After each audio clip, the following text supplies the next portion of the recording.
UP के मुरादाबाद में 9 सीटों पर अगर बीजेपी हारी तो मुख्यमंत्री का तख्ता पलट जाएगा। सपा विधायक नवाब इकबाल महमूद के द्वारा ये बयान दिया गया। कुंदरकी उपचुनाव के लिए नवाब इकबाल महमूद पहुंचे हुए थे। वहीं आपको बता दें, मुरादाबाद मंडल समाजवादी पार्टी का गढ़ है। यह हमेशा समाजवादी पार्टी आगे बढ़ रही है। यूपी के मुरादाबाद में कुंदरकी उपचुनाव को लेकर समाजवादी पार्टी के राष्ट्रीय सचिव जावेद आबदी के द्वारा जनसंपर्क किया गया। 2027 में जो भी सरकार बनेगी उसका अध्याय मैं समझता हूं कुंदरकी से लिखा जाएगा, उन्होंने कहा। और क्या कुछ कहा, सुना देते हैं आपको। कई दिनों से आप चुनाव प्रचार में हैं। लोगों का आपको कैसा रेस्पॉन्स मिला है? क्या लगता है कुंदरकी विधानसभा के उपचुनाव में क्या है? देखिए, ये कुंदरकी विधानसभा पश्चिमी उत्तर प्रदेश के अंदर समाजवादी पार्टी हमेशा आगे रही है और खास तौर से ये कमिश्नरी मुरादाबाद, चाहे वहां का रामपुर हो, मुरादाबाद हो, संभल हो, अमरोहा हो, ये सब जगह समाजवादी के गढ़ है और यहाँ हमेशा समाजवादी पार्टी आगे रही है। मुख्यमंत्री जी को ये फिक्र हो रही है अपने भविष्य के ऊपर कि अगर यहाँ की हमारी 9 सीटों पर चुनाव हो रहा है, यहाँ अगर हार गए तो उनका तख्ता पलट उनका भी हो जाएगा।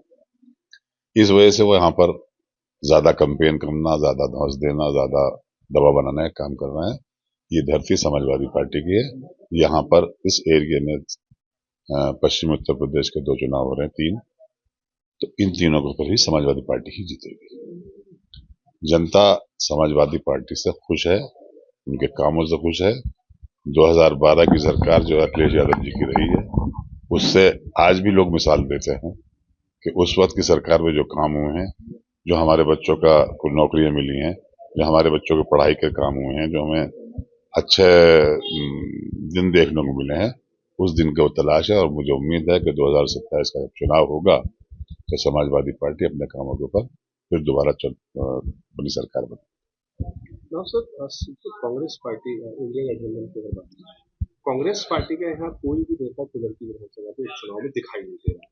सोशल मीडिया पर भी कहीं ना कहीं समाजवादी पार्टी के जो कार्यकर्ता हैं आपस में उनमें फूट नजर आ रही है, वो एक दूसरे को जो है कमेंट कर रहे हैं। नहीं, कांग्रेस पार्टी हमारे अलायंस है, हमारा जो है ये गठबंधन जो है मजबूती के साथ खड़ा है। अभी हम देखिए, पर यहाँ के जिला अध्यक्ष जो है असलम खुर्शीद साहब भी, वो भी थे यहाँ पर मौजूद थे जब राष्ट्रीय अध्यक्ष जी आए हैं, और अभी उनकी पूरी टीम काम कर रही है। शायद आपकी मुलाकात ना हुई हो उनसे। कांग्रेस पार्टी के अंदर कुछ नहीं, हम सब मिलजुल कर जबरदस्त तरीके से चुनाव जीतने जा रहे हैं। हमारे और कांग्रेस के बीच में दरार डालने की कोशिश की जा रही है, उसमें मुखालिफ कामयाब नहीं होगा। बुलडोजर का फैसला है सुप्रीम कोर्ट का, उसे कैसे देखते हैं? देखिए, बुलडोजर के लिए तमाम पूरा उत्तर प्रदेश बहुत ज्यादा नाराजगी थी और जमीयत उलमा हिंद ने इसके लिए सुप्रीम कोर्ट से रुजू किया था और जो फैसला आया है उसमें जबरदस्त फैसला आया है और उसमें यह कह दिया गया है कि अगर कोई भी इस तरह का वाकया हुआ तो उस जो अधिकारी करेगा उससे ही उसकी रिकवरी कराई जाएगी, उसी से जिसका मकान गिराया जाएगा उसका मकान भी उससे ही बनवाया जाएगा।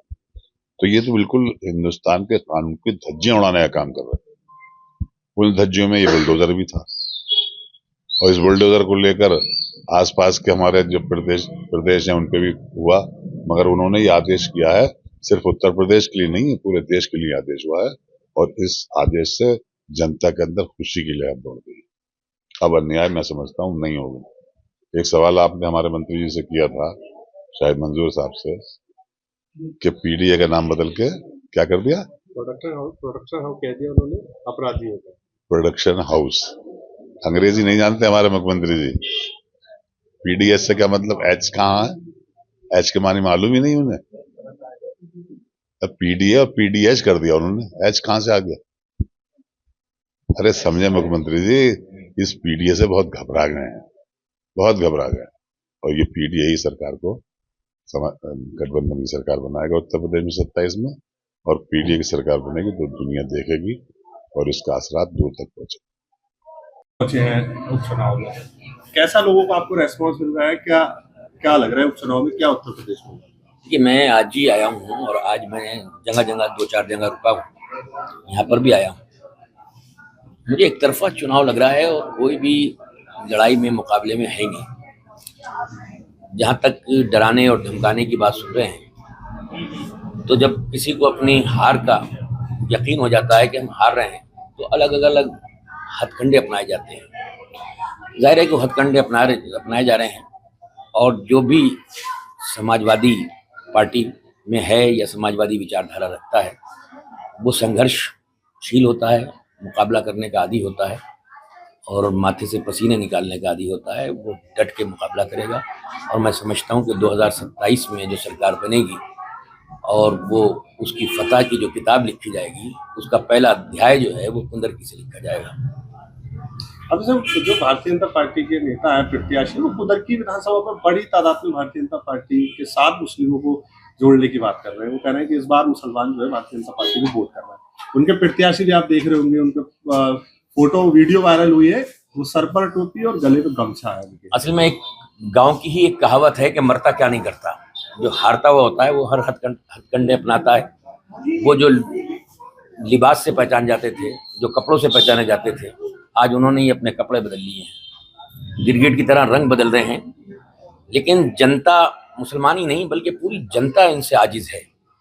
चारों तरफ जो है, अभी जैसे आपने हमारे मंत्री जी से एक सवाल पूछा कि स्टूडेंट्स ने भी आंदोलन शुरू कर दिया है।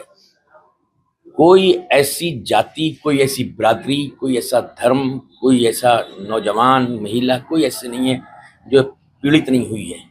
और उसी पीड़ित होने को, उसी चीज़ को छुपाने के लिए इनके पास सिर्फ एक ही नारा है, एक ही उपाय है कि किसी सूरत से हिंदू और मुसलमान में बंटवारा किया जाए, और बंटवारा करके माइंड डाइवर्ट किया जाए। और उसी माइंड डाइवर्ट करने के लिए इन्होंने फिर नारे पे नारा। जो जनता किसी भी सरकार को चुनती है, वो नारों के लिए या नफरत फैलाने के लिए नहीं करती, बल्कि बेरोजगारों को रोजगार देने के लिए। आज कोई रोजगारी पे कोई सवाल नहीं उठा रहा, आज कोई इनसे कोई सवाल नहीं पूछ रहा। आप लोग भी नहीं पूछते हैं सवाल कि भाई बेरोजगारियों की जो एक हुजूम है पूरे गांव देहातों में, शहरों में, जो नौजवानों में बेरोजगारों का हुजूम है, वो भारतीय जनता पार्टी के माथे पे एक सवाल या निशान बन के खड़ा हो गया है कि आज आपके पास रोजगार कोई नहीं है। आज आपके पास कोई चीज ऐसी नहीं है जो सुनाने के लिए हो। सिर्फ एक ही है कि जो बटेंगे वो कटेंगे। अब इनसे पूछो कि किसने बांटा है, हिंदू मुसलमान को किसने बांटा है, जातियों में किसने बांटा है। पूरी जातियाँ, ये यादव हैं, ये गुजर हैं, ये पंडित हैं, ये सारी जातियों में आपने बांटा, अमीर गरीब में आपने बांटा। बांटने के अलावा भारतीय जनता पार्टी के पास और कोई चीज ही नहीं है। बटोगे तो कटोगे को लेकर महाराष्ट्र में एनडीए में आपस में एनसीपी, शरद पवार, एनसीपी जो अजीत पवार है, उसमें आपस में फूट हो गई है। वो कह रहे हैं कि ये नारे को उन्होंने गलत साबित कर दिया। तो गलत तो साबित है ही, गलत तो है ही भाई, नारा तो गलत है ही। जो बटोगे कटोगे, वो कह रहे हैं हम बटेंगे नहीं, नारा नहीं चलेगा। हम नहीं चले, कहीं नहीं चलेगा नारा। बटोगे कटोगे, यूनिटी का नारा चलेगा, मोहब्बत का नारा चलेगा। इस नारे से ही नफरत की बू आती है। ऐसा लगता है कि ये किसी जिसने नारा दिया है उसके मुंह से सिर्फ नफरत के अलावा और कुछ नहीं निकलता। और समाजवादी पार्टी इसी नफरत की आग को मोहब्बत के पानी से बुझाना चाहती है। उत्तर प्रदेश की 9 सीटों पर भाजपा जीत का दावा कर रही है।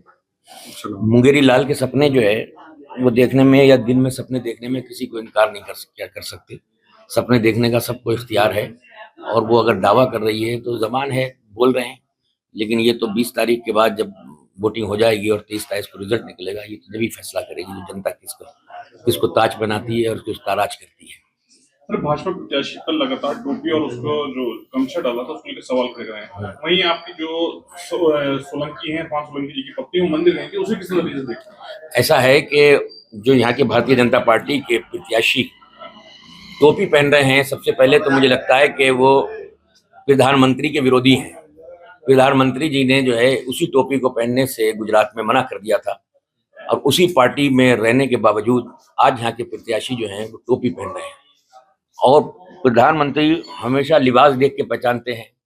इन्होंने लिबास बदल के, ऐसा लगता है कि ये दूसरी पार्टी में, या हो सकता है जहाँ तक मेरा सोचना है कि यहाँ के प्रत्याशी बहुत जल्दी जो है वो हारने के बाद समाजवादी पार्टी ज्वाइन करने वाले हैं। अभी से प्रैक्टिस कर रहे हैं कपड़े बदलने की, कपड़े पहनने की और सेकुलर बनने की। यूपी के झांसी में एक मेडिकल कॉलेज में भीषण आग लग गई, जिसमें 10 मासूमों की जान चली गई। जिस बार में आग लगी थी उसमें 55 नवजात भर्ती थे। रेस्क्यू चलाकर 45 मासूमों को सुरक्षित निकाला गया, जिनका इलाज चल रहा है। वहीं सीएम योगी आदित्यनाथ ने इस पूरे मामले का संज्ञान लिया है। मौके पर पहुंचे डिप्टी सीएम ब्रजेश पाठक ने पूरे मामले का जायजा लिया। वहीं सीएम ने कमिश्नर डीआईजी हादसे की जांच करने के निर्देश दिए गए हैं। सीएम योगी आदित्यनाथ ने 12 घंटे में जांच रिपोर्ट भी मांगी है। झांसी के मेडिकल कॉलेज की ये घटना बताई जा रही है। क्या नाम है? राजकुमार, कहाँ के रहने वाले? बड़ा गांव। बड़ा गाँव। आज जो घटना हुई है, क्या घटना हुई? ये घटना हुई कि अचानक बच्चों वाले वार्ड में आग लगी हुई थी। अचानक आग लगी। जब हम लोग पहुंचे वहाँ, हम लोगों ने 14-15 बच्चों को वहाँ से ले आकर के 4 नंबर वार्ड में। बच्चे क्या नाम है? कुलदीप नाम है सर मेरा। कहाँ के? हम महुआ से सर। अच्छा, क्या घटना हुई थी? अब हमारा बच्चा ही सब नहीं रहा, अब क्या करिए, अब मजबूरी है। बच्चा मिल गया? नहीं मिला सर, अब कोई उम्मीद ही नहीं बच्चा मिलने के लिए। अब अच्छा, कोई उम्मीद नहीं साहब, बच्चा हमारा मिलेगा। अब अधिकारियों से बात नहीं हुई कि किसी से नहीं बात हुई है। क्या कह रहे हैं? अधिकारी में किसी ने से बस प्रशासन लगी यहाँ मिल जाएगा, हमें तो उम्मीद नहीं बच्चा मिलेंगे। बच्चा अच्छा नहीं मिलेंगे हमारे। आप अब बता रहे हैं फोन पे आपको धमकी मिल रही है कि किस नंबर से फोन आया? सर वो अभी इस नंबर से धमकी आया था कि पता रहे कि तुम बता रहे कि मीडिया पे भी इतने बच्चे आए थे और तुम देखे अनुसार 4-5 बच्चे तो मेरे सामने बच्चे मरे हुए तो मेरे निकालते लेके गए हैं।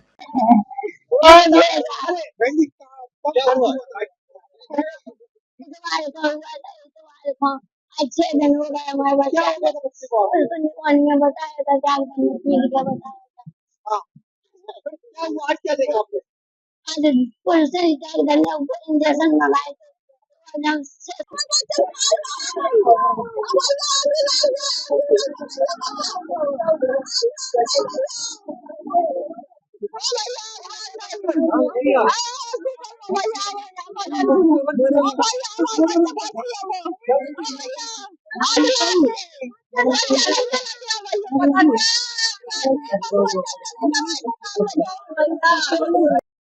मैं जो वहाँ पे मौके पे जो स्टाफ उपस्थित था मेडिकल कॉलेज के NICU में जो स्टाफ उपस्थित था उसके द्वारा जो प्रथम दृष्टया तथ्य आए हैं उसमें लगभग 10:30 से 10:45 के बीच में जो NICU है उसमें 2 चरण में NICU, एक बाहर की यूनिट और एक अंदर की यूनिट।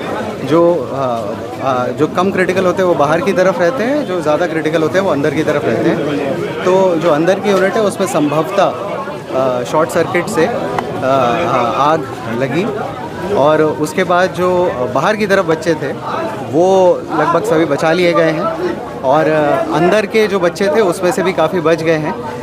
प्रथम दृष्टया अभी 10 बच्चों के मतलब एक्सपायर होने की सूचना प्राप्त हो रही है और बाकी बचाव कार्य जारी है और पूरा समय रहते जो टीम थी वो लोग पहुंच गई थी, आग की और रेस्क्यू की टीम, और उनके द्वारा सभी लोगों को बचा, काफ़ी बच्चों को बचा। रूप से अभी उसका वो चल रहा है उपचार सभी का। जो गंभीर रूप से घायल है उसकी अभी हम लोग टेक केयर कर रहे हैं, कितने हैं उसकी सब सूची बना के पूरा। बच्चे थे सर? आग लगने के प्रथम दृष्टया कारण जो वहाँ पे स्टाफ ऑन ड्यूटी था उसके द्वारा यही बताया गया कि शॉर्ट सर्किट स्पार्क हुई अंदर वाली यूनिट में प्रथम दृष्टया। इसके लिए एक जांच कमेटी कमिश्नर सर और DIG सर के उसमें बना दी गई है, जिसके संबंध में माननीय मुख्यमंत्री जी द्वारा रिपोर्ट मांगी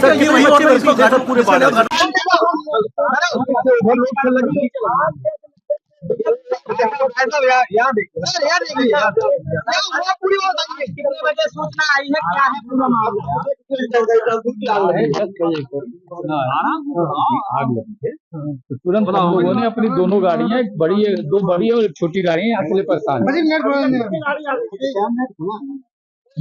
वही गाड़ी आई है, कोई बहुत बड़ी आग तो थी क्या? कितना समय लगा बुझाने में? आपने कितने बच्चों को रेस्क्यू किया? रेस्क्यू डॉक्टरों ने किया, हम लोग आए तो डॉक्टर रेस्क्यू कर रहे थे, तो धुआं भरा था। सेना कहाँ आई है? अब आई है तो हम नहीं बुलाए होंगे लोग। हम तो आज तो क्या कारण समझ में आ रहा है आपको? विद्युत लोड ओवरलोड के कारण शॉर्ट सर्किट हुआ होगा। जानकारी मिली नहीं अभी तो जानकारी। यूपी के बिजनौर में तेज रफ्तार कार ने टेम्पू में भारी भीषण टक्कर मार दी। इसमें कार और टेम्पू सड़क किनारे खाई में गिरी। टेम्पू में सवार 7 यात्रियों की मौत हो गई। बिहार से निकाह करके वापस बिजनौर परिवार आ रहा था, वहीं दूल्हा दुल्हन और परिवार के 4 लोगों की मौत हो गई। भाई साहब आपका? जी बिलाल, बिलाल जी कहाँ के रहने वाले हैं आप? तिबड़ी के। तीवड़ी। ये जो घटना घटी है क्या पूरा मामला है? ये यहाँ से झारखंड से आ रहे थे निकाह करके और यहाँ उतरे मुरादाबाद। यहाँ से ट्रेन चेंज करी थी जैसे भी जो भी सवारी मिली होगी उनको जी। तो ये धामपुर वहाँ के इनका एक्सीडेंट हुआ। किस चीज़ से हुआ इनका एक्सीडेंट? ये क्रेटा से। क्रेटा गाड़ी से। तो कितने लोगों की मौत हुई है इसमें? जी हमारे घर के 6 जने हैं। किस चीज़ में सवार थे? ये ऑटो में। तो ऑटो चालक की क्या स्थिति है? वे भी खत्म हो गए। कुल मिला के 7 लोगों की मौत है। जी। ऑटो चालक कहाँ का रहने वाला है, जानकारी है कुछ? देखिए, थाना धामपुर क्षेत्र में अर्ली मॉर्निंग ये इन्फॉर्मेशन प्राप्त हुई कि एक क्रेटा गाड़ी और एक ऑटो का जो है के बीच में टक्कर हुई है। जो क्रेटा वाहन थी वो किसी अन्य वाहन को ओवरटेक कर रही थी और सडनली लेन चेंज किया और स्पीड में जो है ऑटो को टक्कर मारी। ऑटो में जो है 7 व्यक्ति थे जो थाना धामपुर क्षेत्र के ही रहने वाले हैं और मुरादाबाद रेलवे स्टेशन से लौट रहे थे। उनमें से 6 व्यक्तियों की उसी समय मृत्यु हो गई थी और जो ऑटो ड्राइवर है उसकी उपचार के दौरान मृत्यु हो गई। इसमें उनकी फैमिली को इन्फॉर्म किया गया है और सभी शवों का जो है पंचायतनामा और पोस्टमार्टम करवाया जा रहा है और परिजनों को जो है यथासंभव सहायता प्रदान की जा रही है। जो क्रेटा चालक हैं उनके विरुद्ध अभियोग पंजीकृत किया गया है और वाहन को अभिरक्षा में लिया गया है। क्रेटा चालक सर फरार हो गया है, पकड़ा गया? उसके भी चोट है, ट्रीटमेंट चल रहा है, उसके विरुद्ध अभियोग पंजीकृत किया गया है। एक की डेथ भी और भी हुई है किसी की? इसमें से एक व्यक्ति ऑटो चालक जो है उनको रेफर किया गया था, उनकी भी मृत्यु हुई। ठीक है सर। यूपी के हमीरपुर में राट क्षेत्र से ईंट भट्टे के 40 मजदूरों को लेकर जा रही प्राइवेट बस पलट गई। स्टीयरिंग फेल होने से सड़क किनारे खाई में अनियंत्रित बस पलट गई। बस की खिड़की तोड़कर यात्रियों को बाहर निकाला गया। हादसे में 4 पुरुष, 2 महिला और 4 बच्चे सहित 10 मजदूर घायल हो गए। यूपी के फतेहपुर में प्राइवेट बस ने छात्र को कुचल दिया। हादसे में 8वीं के छात्र की मौत हो गई। 11वीं का छात्र भूपेंद्र और 6वीं का छात्र साहिल गंभीर रूप से घायल हो गया, जिसे जिला अस्पताल में भर्ती कराया गया है।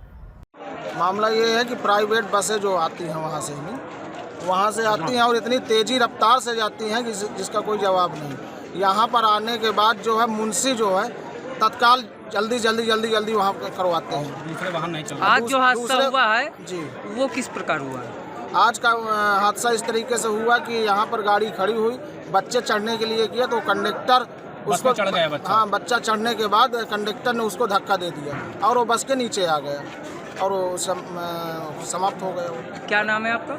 हमारा नाम पिंटू सिंह है, प्रधान प्रतिनिधि। कौन सा गांव? मवई गांव। यूपी के मुरादाबाद में कुंदर के उपचुनाव में जुबानी जंग लगातार तेज होती जा रही है। बीते शुक्रवार को डिप्टी सीएम ब्रजेश पाठक द्वारा दिए गए बयान पर सपा उम्मीदवार ने पलटवार किया है, जिसमें ब्रजेश पाठक ने कहा था कि अखिलेश यादव अब ड्रिल हो चुके हैं। सपा उम्मीदवार हाजी रिजवान ने कहा कि पहले वो अपने गिरेबान में झांकें। और क्या कुछ कहा, सुना देते हैं। देखिए, वो जो डिप्टी सीएम कह रहे हैं, पहले तो वो अपने गिरेबान में झांके। भाजपा ने कौन सा तेजपात के पत्ते की तरह नहीं फेंका? पहले तो मैं उनसे पूछना चाहता हूँ, कहाँ है जफर इस्लाम साहब, कहाँ है मुख्तार अब्बास नकवी, कहाँ है शाहनवाज हुसैन साहब? इन्होंने तो खुद फेंक दिया उन्हें निकाल के। दूसरे ये जो आज मुसलमानों के हमदर्द बनने हैं, हितैषी बनने हैं, आज जो अल्पसंख्यक सम्मेलन कर रहे हैं, मैं इनसे पूछना चाहता हूं, इससे पहले कभी इन्होंने सम्मेलन किए?